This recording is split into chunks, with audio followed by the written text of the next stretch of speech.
Welcome back, and before you accuse me of clickbait, I present you the Mach 2.5 Fauler D13.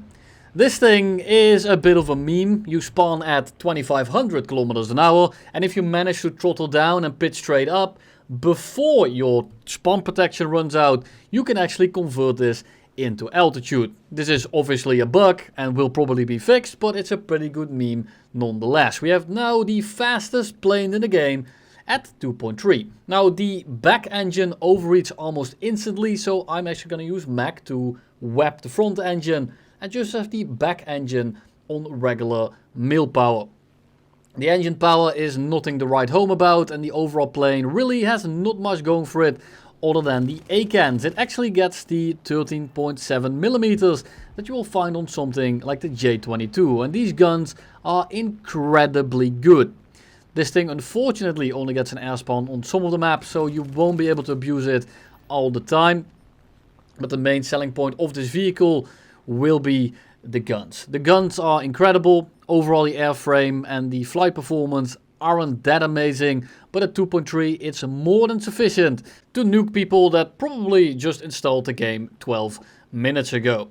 We go head on with the MiG-3, we then go for the start out MiG-3 and nuke him from 1.3 out of the air, because again these guns are incredible. They're some of my favorite guns in the entire game, and I really wish they were on better airframes, but this right here is probably one of the better ones. Now it's also backed up by another set of MGs that might as well not be there. It's not that they are terrible, it's not that they don't do any damage, but the A-cans are just so damn good that you don't really need anything else. And here you can see the red line in action. It's very important to get within that 650 kilometers an hour IAS before the spawn protection runs out. But this also means that when you get a colder map like Bastogne, Moscow or any other map where the IAS is going to be a little bit higher because the air is thicker, you actually will not be able to pitch up in time and shed enough speed. You will blow your wings off basically all the time. Now you can get out of it sometimes if you're lucky,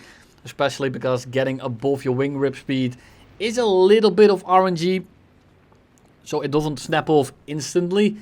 But on the colder maps, every time I pitch straight up, my wings just fell off. I only managed to survive that encounter a single time. So it's not incredibly reliable. You just want to stamp on the elevator, zero throttle instantly, and try to maneuver as much as you can to shed a little bit of that extra IAS. You don't want to get over 650. The spawn protection doesn't last you very long, and if you rip the wings off, it's basically unflyable. Now if you only rip the wing tip off, it's actually flyable. It's not very reliable and it doesn't feel very good, but it is still airworthy. If you rip it off all the way to the wing root or that twin boom thing, whatever that is, you're gonna have a bit of an issue.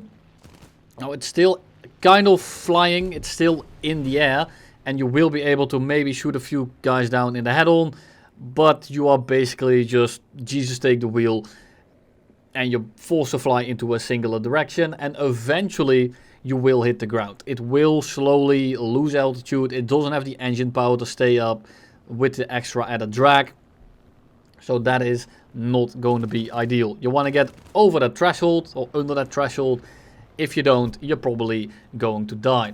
The airspan means that you basically start at 3 kilometers. Now this sounds very good, and it kind of is, but keep in mind you only get an airspan on maps where everyone gets an airspan. So even though you do get a bit of a boost, it's not enough to just outclimb everyone. When you get up tiered especially, you will still find people at your own altitude, and when you reach people at 3.3 at your altitude, you're probably gonna have an absolutely terrible time. Now there's another issue here, that on patch day the servers are pretty laggy, and half the time it feels like I'm trying to fight packet loss, and it's incredibly frustrating.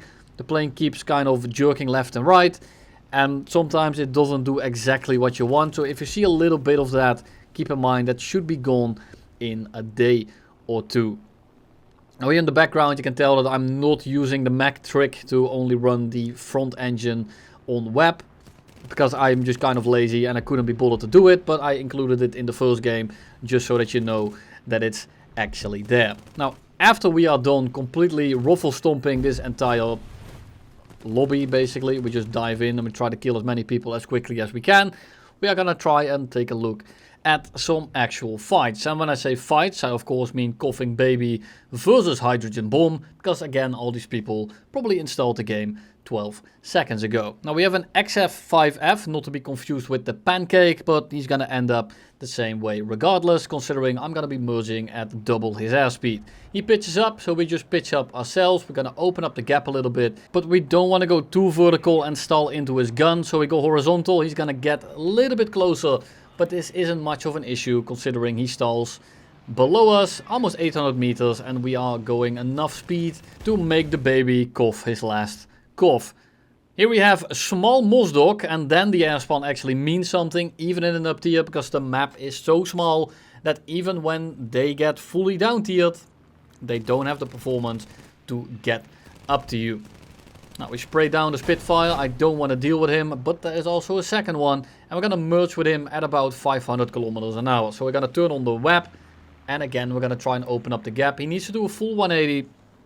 And I know that he's going to struggle with the shot. We need to move a little bit because he's going to get a very small window. He took it. And now we pull down his pants and just hydrogen bomb him out of the air. Now he's going head on with an MS-410. But it doesn't really matter because I'm in a position now where it doesn't really matter what he does. I'm just going to be able to hose him down with 13 millimeters. That's 2 Spitfires in a flat spin. First one goes down and I'm just going to take a look at whoever I can bomb first. Stay above the BF-109, wait for his trajectory. I'm just kind of positioning myself so he turns directly into me. He's kind of crippled already. We take both his wings off with like 2 rounds and we just disengage. We go back up again. We store that altitude into our balls so we can use it a little bit later. And I'm just trying to reassess the situation and see who I want to engage first. Priority is going to be the Yak-1, because he is again the most powerful plane here. But it looks like they're all covered. The one below us is basically dead. The one in front of me is going head on with 2 people and they just rammed, so I will go for the lag tree because he was essentially the only person that I needed to go for. We kill his engine and then we disengage and convert a little bit of that altitude or a little bit of that speed back into altitude again. That's another 2 kills and we just kind of fly away. IL-2 coming in and he's gonna go head on with the 2 P400s. I'm kind of lagging behind and that's because this plane is abysmally slow. But in this case, that's a good thing, because it means that the IL-2 is so busy spraying at someone else that I get to shoot him for free. Going head on with an IL-2 is not a fun experience. Those VYA-23s are absolutely deadly and probably some of the best 20 or best cannons on any props in the entire game. I don't really want to go head on with it.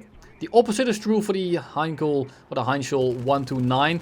It's an absolute tank and it doesn't do the most amount of damage, but it just doesn't die, so it gets to shoot at you forever as you just completely pepper it. I pulled out a little bit too late.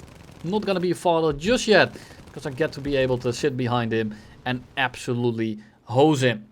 And not only do these guns do absolutely major damage, they also just simply fly forever before they despawn. Now granted, I'm shooting at a Junker 88, but look at that range. The range on these guns are just insane. And right now we are already looking at 7 kills actually. And we still have 300 rounds left. These guns will last you forever. And with the weaker airframes that you will find at this battle rating, you will really never run out of ammo basically anytime at all. And here we have my actual first game in this thing. So forgive my aim for a second. I was still trying to get kind of used to it after flying the Hawk, and the Hawk 2 has of course made my eyes a little bit watery, so I was struggling to actually aim properly. The sloppy toppy was immaculate. So we merge with a Yak-7 as well as a Spitfire and a lot of other people that are kind of flying below us. We aren't going the fastest, but we should have enough position here to actually dodge both of these guys and drop directly on top of them. Priority is going to be the Spitfire. It's going to be the easiest plane to kill me, even if it's flown by someone that installed the game 12 minutes ago, because it just kind of flies itself. It's way too maneuverable to deal with it, so I just use the energy against him. He pitches up, I drop down, drop the landing flaps, almost rip them off, go back to takeoff, miss almost all my shots, but luckily the last 30 mil takes his wing smooth off. We then transition over to the Yak-7B, try to spray him down, and basically we miss all of our shots. I'm not entirely sure where the rounds are going. But luckily we miss him again and are now able to try to get behind him. Do we kill him finally? Not really, but we managed to crit him. And it messes him up enough to the point where he kind of just gives up. He flies perfectly straight. You can tell I have no idea where my rounds are going. But now I have a rough idea because he flew perfectly straight and gave me a bit of a reference. And I hope that now when I get my sights on this Yak 9 that I can kill him with about 20 rounds.